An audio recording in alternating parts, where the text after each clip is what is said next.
She said I wasn't ambitious enough for someone like her, so I stopped trying to prove my worth and started building the life I actually wanted instead. Looking back, I realized that was the moment everything changed for the better, though at the time it felt like having the ground pulled out from under me by someone I'd trusted completely. I'm Leo, 28 years old, and I work as a freight coordination specialist for Seaboard Maritime Logistics here in Portland, Maine, pulling in about $68,000 a year coordinating cargo shipments between our port facilities and inland distribution centers throughout New England and the maritime provinces. My job might not sound glamorous to people obsessed with tech startups and Wall Street careers, but it requires serious organizational skills and constant crisis management when weather delays, equipment failures, or labor disputes threaten delivery schedules that affect everything from medical supplies to construction materials.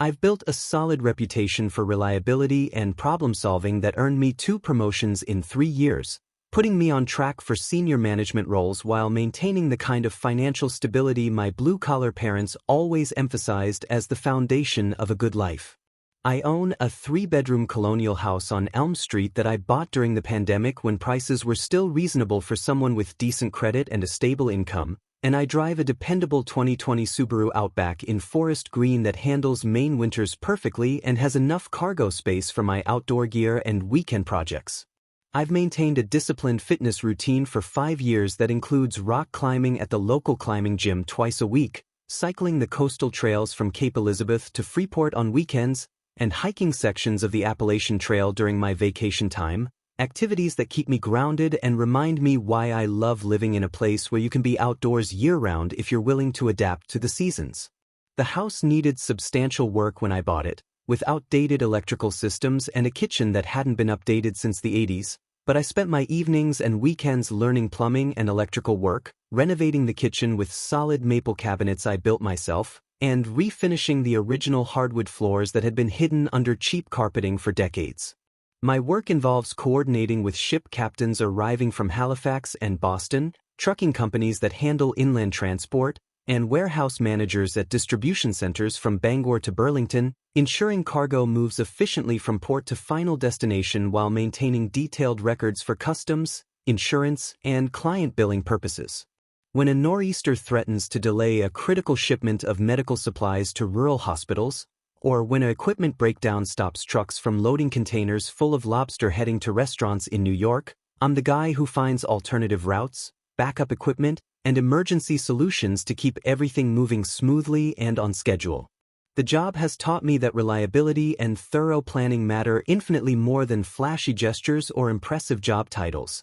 and my supervisors have consistently recognized this, rating my performance above expectations and recently discussing opportunities in the rapidly expanding renewable energy shipping sector as offshore wind projects multiply along the coast. I've got no debt beyond my reasonable mortgage payment, a savings account that grows every month instead of shrinking, and enough financial stability to sleep well at night without constantly worrying about money or living paycheck to paycheck like too many people our age. My daily routine might seem boring to someone obsessed with nightlife and social media drama, but I've found genuine satisfaction in building something solid and sustainable rather than chasing status symbols I can't afford or lifestyle upgrades that would stretch my budget thin and create unnecessary stress. The house has become my sanctuary, with a home office overlooking the backyard where I can work remotely when needed, a workshop in the basement where I refinish antique furniture I find at estate sales, and a back deck I rebuilt last summer where I grill dinner and read books about maritime history and logistics optimization. On weekends, I volunteer with the local trail maintenance group, clearing fallen trees and repairing bridges on hiking paths that thousands of people use every year, work that connects me to the community and reminds me that meaningful contributions don't always come with recognition or financial rewards. I've never been the type of person who needs constant excitement or validation from others, preferring the steady satisfaction of mastering my craft, maintaining my health, and building something lasting rather than chasing temporary thrills or impressive moments designed for social media. This foundation of stability and self-reliance would prove crucial when someone entered my life who challenged everything I thought I knew about relationships, success, and what it means to be enough for another person. My parents, who worked their entire careers without fanfare or recognition, taught me that real security comes from developing skills, maintaining relationships, and building equity rather than pursuing flashy careers or impressive titles that might disappear during economic downturns. I've watched too many friends chase high-paying jobs in Boston or New York, only to burn out from stress, crushing student loans, and cost of living that consumed every dollar they earned, leaving them financially and emotionally exhausted despite their impressive salaries. Here in Portland, I can afford to live well without sacrificing my mental health or personal relationships, and I've built genuine expertise in an industry that's essential regardless of economic conditions since people will always need goods moved efficiently from one place to another. The maritime logistics field might not generate venture capital headlines, but it provides steady work for people willing to master the complexities of international shipping, customs regulations, and supply chain management, skills that become more valuable as global trade continues expanding. I met Valerie at my friend Marcus's Labor Day cookout, one of those end-of-summer gatherings where everyone brings something to grill and pretends the good weather isn't about to disappear for 8 months. She arrived fashionably late in a gleaming silver Audi Q5 that looked like it had been detailed that morning, wearing designer jeans that probably cost more than my monthly grocery budget and a silk blouse that somehow managed to look both casual and expensive at the same time. Valerie was 26, worked as a biomedical sales representative covering New England territories for a prestigious medical device company, and carried herself with the polished confidence of someone accustomed to walking into hospitals and convincing doctors to spend hundreds of thousands of dollars on equipment they'd never heard of before. She had this way of speaking that made everything sound important and strategic, whether she was describing her latest client presentation or choosing which craft beer to try, and I found myself genuinely impressed by her knowledge of the healthcare industry and her ability to navigate complex sales cycles that stretched across months of relationship building and technical demonstrations. Our first conversation lasted 2 hours, moving from her work promoting surgical robotics systems to my experiences coordinating medical supply shipments during the early pandemic when every day brought new logistical challenges and desperate hospitals needed equipment faster than normal supply chains could deliver. She seemed genuinely interested in my work, asking intelligent questions about port operations and supply chain vulnerabilities that revealed she understood how interconnected modern commerce really was, and I appreciated talking to someone who grasped the complexity of moving critical goods across international borders under time pressure. We exchanged numbers before she left, and she texted me that same evening suggesting we meet for dinner later that week, which felt refreshingly direct after too many dating experiences that involved endless messaging and vague suggestions about maybe getting together sometime. Our relationship developed quickly through September and October, with dinner dates at restaurants she chose that consistently featured prices I'd never considered reasonable for a casual meal, weekend antiquing trips through coastal towns where she'd photograph herself next to expensive furniture pieces for her carefully curated Instagram feed, and visits to local breweries where she'd order flights of craft beers primarily to post artistic photos of the glasses arranged on reclaimed wood tables. I started noticing her obsession with social media presence during our third date, when she spent 5 minutes arranging our appetizers to catch the perfect lighting before taking dozens of photos, then ignored the food while editing images and crafting captions that made a simple dinner sound like a lifestyle achievement. She frequently referenced her competitive work environment, particularly her colleague Brittany, who apparently represented everything Valerie aspired to become, someone who'd built a client base of prestigious Boston hospitals, drove a BMW convertible, and maintained an apartment in Back Bay that served as the backdrop for her successful lifestyle brand on social media. Valerie's own apartment reflected magazine-perfect styling that looked impressive in photos but felt uncomfortably sterile to actually live in, with white furniture that couldn't accommodate normal life activities and decorative objects positioned precisely for optimal visual impact rather than practical use. She seemed to evaluate every experience through the lens of how it would appear to others, constantly comparing our relationship to those of her coworkers and measuring our activities against whatever exotic vacations or expensive gifts her colleagues were posting about online, creating an underlying tension I initially dismissed as normal career ambition rather than recognizing it as the foundation for future problems.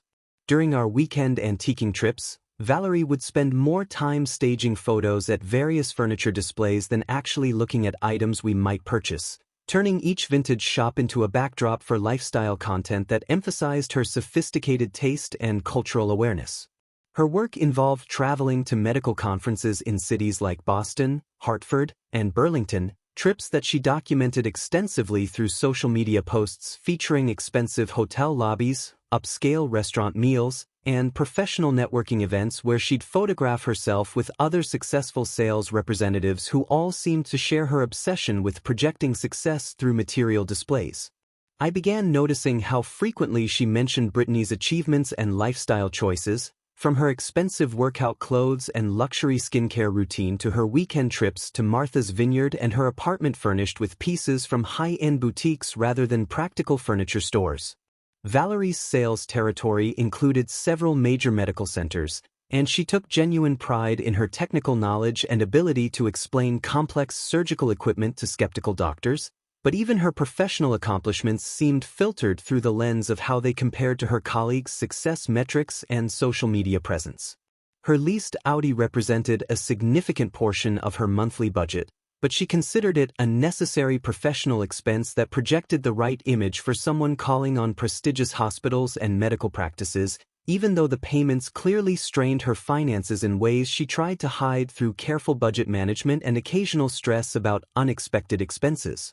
By November, everything started shifting in ways I didn't immediately recognize as deliberate sabotage of our relationship. Valerie became increasingly critical and distant, spending more time on her phone during our dates and making offhand comments about my lack of professional ambition that felt like tests I was somehow failing without understanding the criteria. Her sales team had developed an active group chat where they regularly evaluated each other's romantic partners based on career prestige, earning potential, and what they called lifestyle compatibility, essentially turning their personal relationships into competitive assessments that measured boyfriends against arbitrary standards of success and social status. During their weekly team happy hours at expensive downtown bars, Britney and the other top performers would systematically plant seeds of doubt about anyone who didn't meet their narrow definition of an acceptable partner, suggesting that settling for someone without obvious upward mobility was a form of self-sabotage that would limit future opportunities for advancement and social climbing.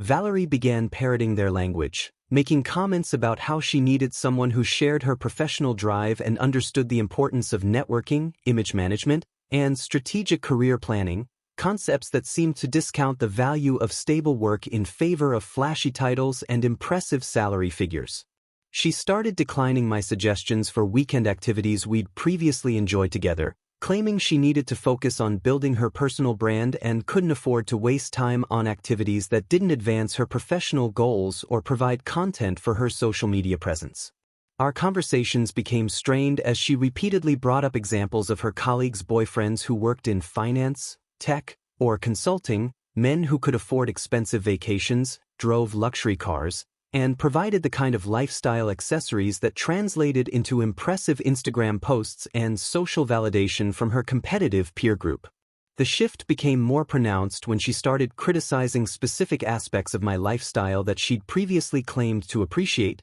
describing my house as too suburban and my hobbies as insufficiently ambitious for someone my age, suggestions that revealed how completely her perspective had been poisoned by constant comparison and status competition. She began making pointed comments about how other couples in her social circle were making strategic career moves together, attending networking events, and building power couple dynamics that enhanced both partners' professional trajectories rather than accepting comfortable mediocrity. The relationship imploded during a December evening when I arrived at her apartment expecting our usual Tuesday night dinner together, only to find her sitting rigidly on her white leather couch with the unmistakable posture of someone who'd rehearsed a difficult conversation multiple times. She delivered what was clearly a prepared speech about being mismatched in life trajectories and needing someone who shared her professional drive and understood the demands of building a successful career in a competitive industry, words that sounded borrowed from business self-help books rather than genuine feelings about our relationship.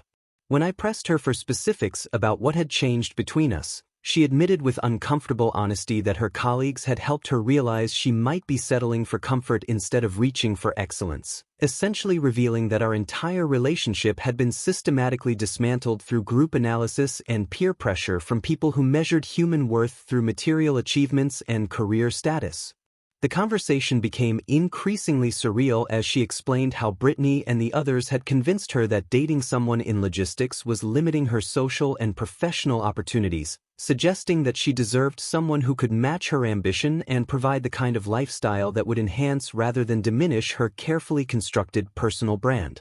I sat there listening to her explain how a freight coordination specialist, no matter how successful or reliable, simply didn't fit the image she wanted to project as an ambitious professional woman, and how staying with me would signal to her network that she lacked the confidence to pursue relationships that aligned with her career goals and social aspirations. The entire breakup felt like a performance evaluation rather than the end of an emotional relationship, complete with feedback about my professional limitations and suggestions for how I might improve my prospects if I wanted to date someone with serious career ambitions in the future. She even mentioned specific examples of the kind of partner she thought would better suit her goals, describing men who worked for consulting firms, investment banks, or tech companies, positions that came with prestigious titles, impressive salaries, and social credibility that would complement her own professional image and provide networking opportunities that could advance both their careers. The most painful part was realizing that everything I'd valued about our relationship,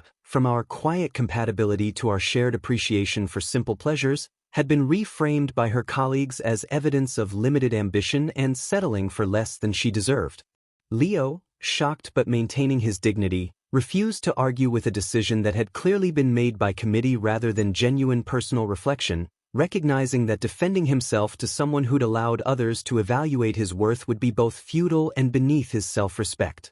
I simply told her that anyone who needed her coworkers to validate her relationship choices wasn't someone I could build a future with, collected my belongings from her apartment including the spare key and few personal items I'd left there, and walked away from 3 months of what I'd mistakenly believed was mutual affection and respect.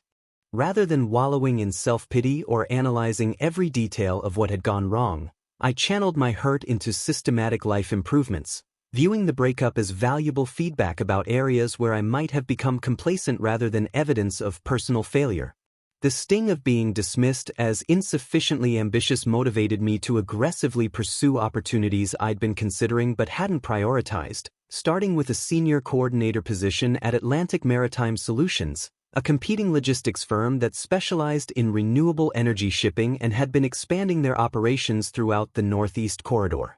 I leveraged my track record of crisis management and client satisfaction to negotiate not just the position but a 25% salary increase that brought my annual compensation to $85,000, better health benefits including dental and vision coverage I'd been paying for separately, and the promise of advancement opportunities in the rapidly growing offshore wind energy sector that was transforming Maine's maritime economy with billions in infrastructure investment. The new job came with real responsibility for managing larger accounts worth millions in annual shipping contracts and supervising a team of junior coordinators, work that required strategic thinking and leadership skills rather than just tactical problem-solving, giving me the kind of professional growth that actually mattered rather than the superficial status markers Valerie's crowd valued over genuine competence and expertise. I invested in a financial advisor who helped me optimize my portfolio beyond basic savings accounts, developing a diversified investment strategy that included index funds, municipal bonds,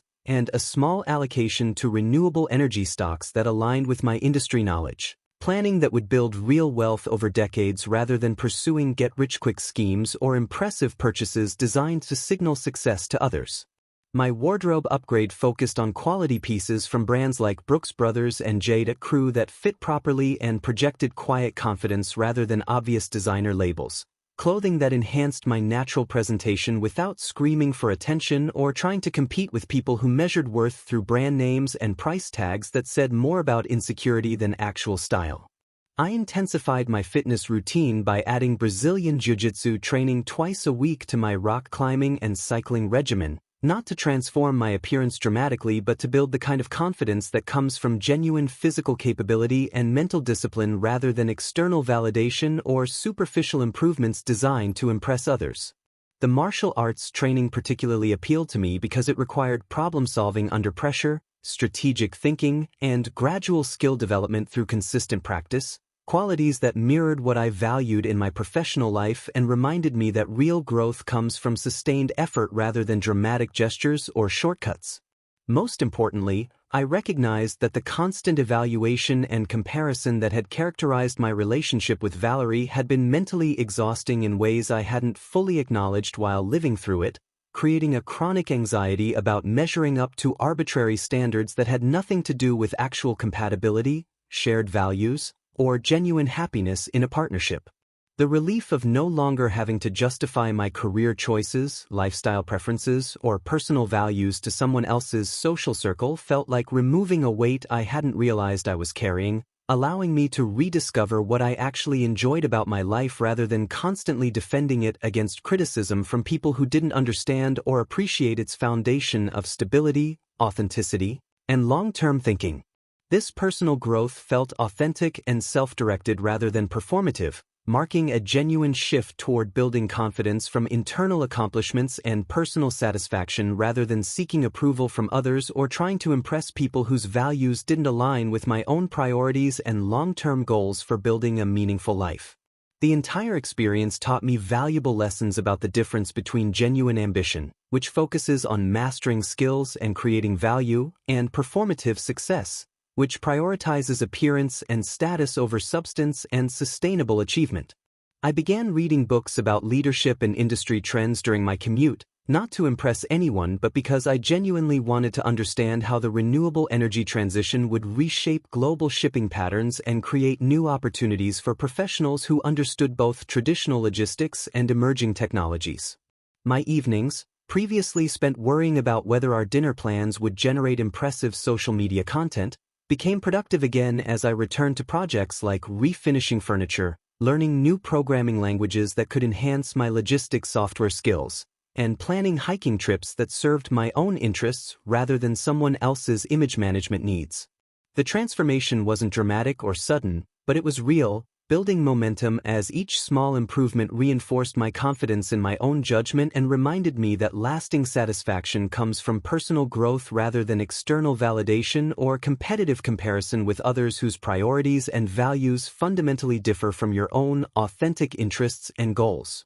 In February, during a weekend volunteer beach cleanup event I joined to meet like-minded people who cared about environmental conservation rather than social status, I met Isabel, a 27-year-old marine biology research coordinator at the Portland Regional Aquarium who approached environmental work with the same methodical dedication I brought to logistics management. Unlike Valerie's image-focused lifestyle that prioritized appearance over substance, Isabel drove a practical Toyota 4Runner that she used for field research trips to remote coastal areas, owned a modest cottage near Peaks Island that she'd purchased with savings from years of careful financial planning, and demonstrated genuine passion for ocean conservation work rather than viewing her career as a vehicle for social media content or networking opportunities designed to build personal brand recognition. She was collecting water samples and photographing microplastic debris when we started talking about the intersection of shipping regulations and marine pollution, a conversation that lasted 3 hours as we worked side by side removing trash from the shoreline while discussing everything from ballast water management to the environmental impact of container ship fuel emissions and international regulations designed to protect marine ecosystems from industrial contamination.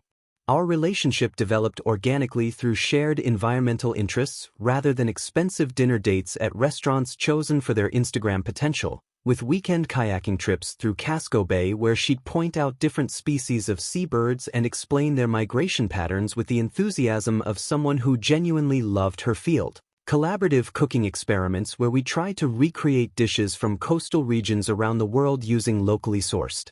ingredients from farmers markets and sustainable fisheries, and evening walks through Portland's Old Port where we discuss marine conservation policy and sustainable fishing practices without either of us feeling compelled to document every moment for social media validation or competitive comparison with other couples. Isabel appreciated my problem-solving skills and steady reliability in ways that felt genuine rather than calculated, asking thoughtful questions about supply chain sustainability and how maritime logistics could better support environmental protection rather than treating my work as insufficiently glamorous or socially impressive compared to more prestigious career paths that generated better networking opportunities and higher social status among competitive professional circles. Her friend group consisted of fellow scientists, educators, and environmental professionals who engaged in substantive conversations about research findings, conservation policy, and outdoor adventures rather than competitive status displays or constant evaluation of each other's romantic partners based on earning potential, career prestige,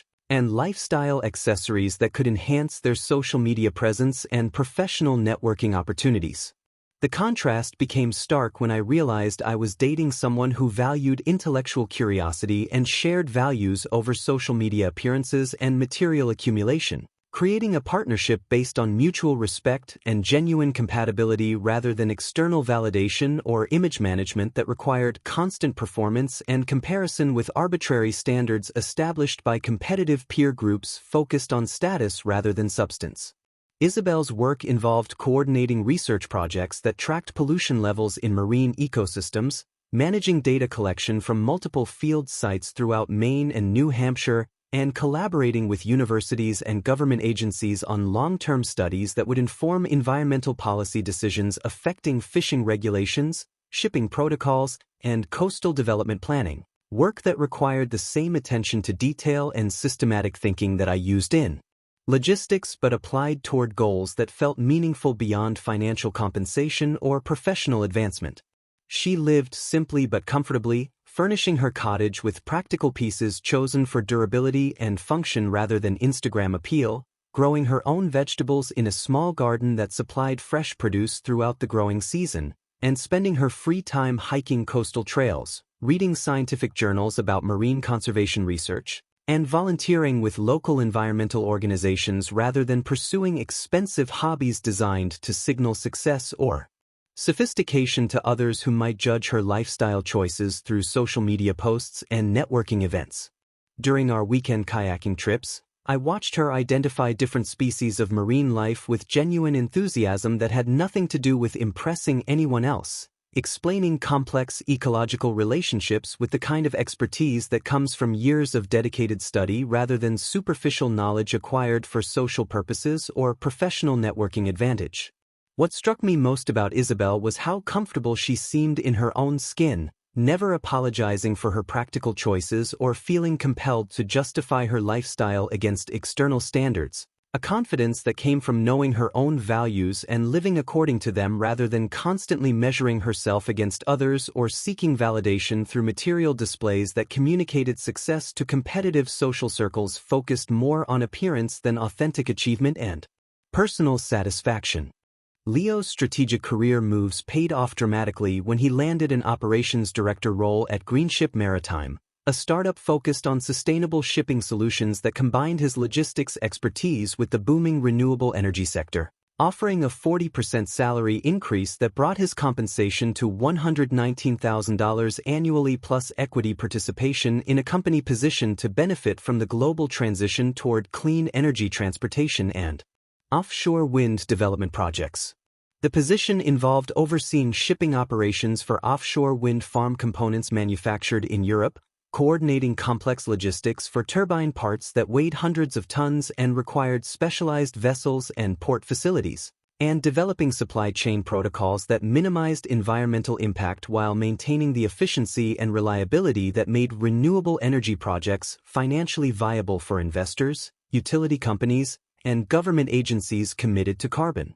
emission reduction targets. His role required managing relationships with international suppliers, port authorities, and environmental regulators while ensuring that critical components arrived on schedule for construction projects worth hundreds of millions of dollars. Work that combined his operational expertise with meaningful contribution to sustainable energy infrastructure that would benefit future generations rather than just generating profits for shareholders. Meanwhile, Valerie's carefully constructed life began unraveling as her medical device company underwent aggressive restructuring designed to compete with larger pharmaceutical corporations, eliminating her position along with several other territory representatives who lacked the seniority and established client relationships necessary to survive the downsizing that prioritized cost reduction and market consolidation over individual performance metrics or career development opportunities. The loss of her prestigious job with its impressive title and substantial commission potential forced her to accept a lower-paying pharmaceutical sales role with a regional company that focused on generic medications and basic medical supplies rather than cutting-edge surgical equipment,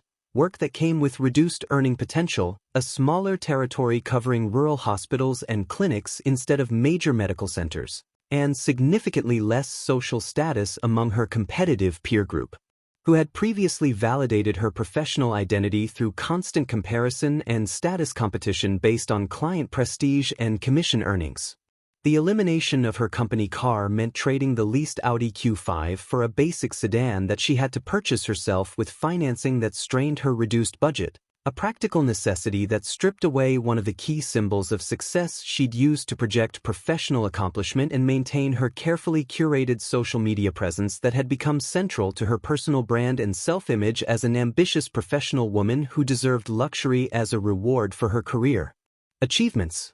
Her carefully constructed social media presence became sporadic and increasingly defensive as her confidence eroded without the external validation structure she'd built her identity around, posting less frequently and avoiding the lifestyle content that had previously showcased her professional success and material achievements to friends and followers who measured worth through visible demonstrations of career advancement, expensive purchases, and social status that communicated success to competitive networks focused on appearance rather than substance. When Leo posted photos from a weekend sailing trip with Isabel, showcasing both his improved lifestyle and genuine happiness with someone who clearly appreciated him for his authentic qualities rather than his potential as a status symbol or networking accessory, it triggered Valerie's devastating realization of the magnitude of her mistake in trading substance for superficial appeal and allowing others to dictate her relationship choices based on arbitrary standards that had ultimately proven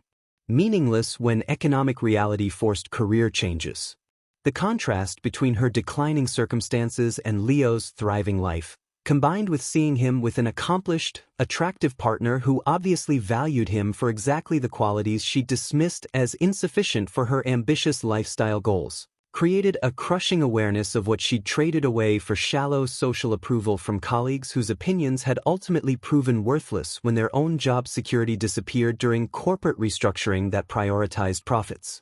over employee loyalty or career development. Her former colleagues from the medical device company, the same people whose validation she'd prioritized over her relationship with Leo and whose competitive attitudes had influenced her decision to break up with someone who offered genuine compatibility and mutual respect, were now scattered across different companies and dealing with their own career setbacks, leaving her without the toxic social circle that had previously provided meaning and direction for her personal and professional decisions. The financial stress of attempting to maintain her previous lifestyle on a significantly reduced income forced difficult choices about her expensive apartment lease, premium gym membership, designer clothing budget, and social activities that had previously defined her identity as a successful professional woman who deserved the finer things in life as rewards for her career accomplishments and ambitious pursuit of excellence in competitive fields that valued appearance and status over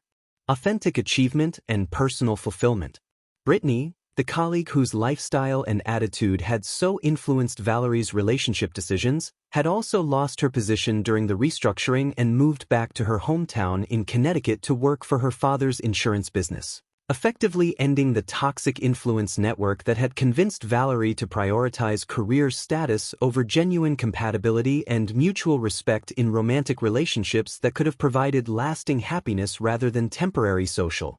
validation. Valerie began a desperate campaign to reconnect that started with seemingly casual social media interactions, liking old photos on Leo's Instagram account and commenting with nostalgic references to places they'd visited together during their brief relationship, then escalated to direct messages that began with innocent questions about his work in renewable energy logistics but gradually became more personal and revealing about her profound regrets regarding their breakup and the terrible mistakes she'd made in prioritizing external validation over genuine compatibility and mutual respect. Her digital attempts became increasingly frantic and intrusive as she realized that casual contact wouldn't be sufficient to regain his attention or demonstrate the depth of her remorse, including emails to his professional address at Greenship Maritime where she claimed to be researching logistics providers for her new pharmaceutical company's shipping needs. Transparent attempts to create business-related reasons for contact that would bypass his obvious reluctance to engage with her on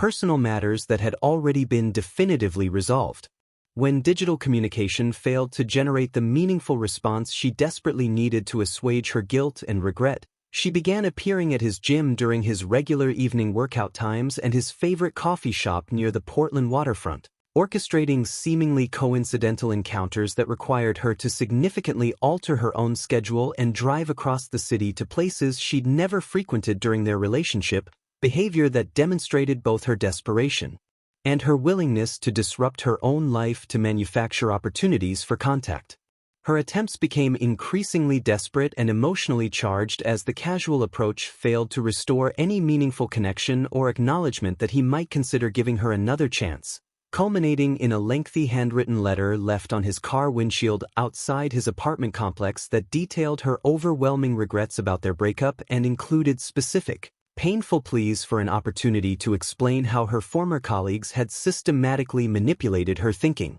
Through constant comparison, status competition, and toxic influence that had poisoned her judgment about what truly mattered in romantic relationships and life partnerships. The letter revealed her devastating realization that she'd destroyed the most stable, genuinely caring, and potentially lasting relationship she'd ever experienced because she'd allowed workplace peer pressure and social media validation to override her authentic feelings and practical knowledge about Leo's character, reliability, and exceptional potential for long-term partnership that should have mattered infinitely more than external opinions from competitive colleagues whose values had ultimately proven shallow, meaningless, and completely worthless when economic reality forced career changes that eliminated their influence entirely. Leo documented each incident of escalating contact and increasingly concerning behavior, taking photographs of the handwritten letter and saving screenshots of her messages and social media interactions before involving building security at his apartment complex when her appearances became frequent enough to constitute harassment rather than genuinely coincidental encounters. While Isabel supported him throughout the situation by suggesting they temporarily adjust their routines and avoid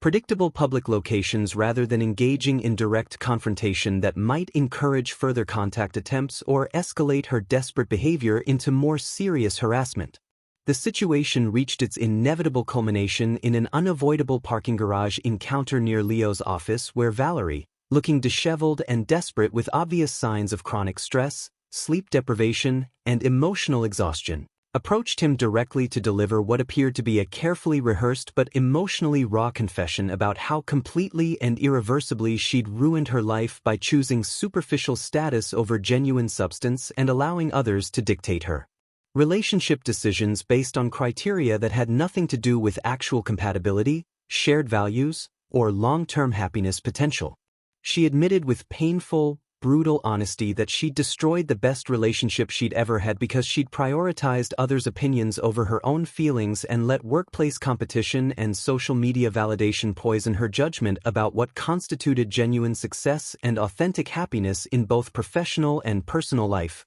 acknowledging that Leo had offered exactly the kind of stable, caring, and supportive partnership that would have enhanced her actual goals rather than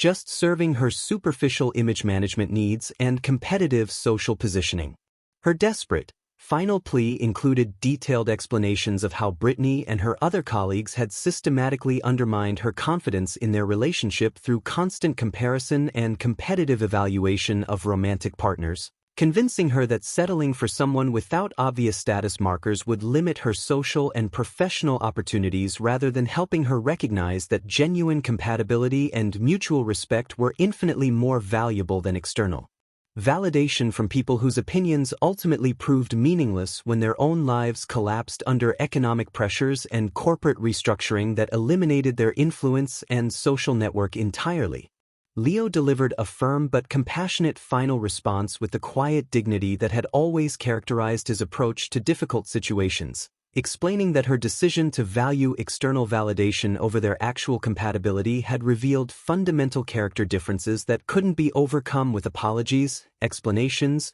or promises of change, since trust in a relationship required confidence that future decisions would consistently prioritize their partnership over outside pressure and social competition from people whose values didn't align with authentic happiness and long-term success. He advised her with genuine concern for her well-being to focus on developing internal confidence and authentic self-worth before attempting serious romantic relationships, since depending on others for validation would inevitably create the same destructive patterns that had poisoned their partnership. Then walked away permanently while Valerie finally understood with devastating clarity the irreversible consequences of choosing temporary social approval over lasting personal happiness and meaningful connection with someone who had genuinely valued and supported her before she'd allowed others to convince her that his steady reliability and authentic character were insufficient for her ambitious lifestyle goals and competitive social positioning.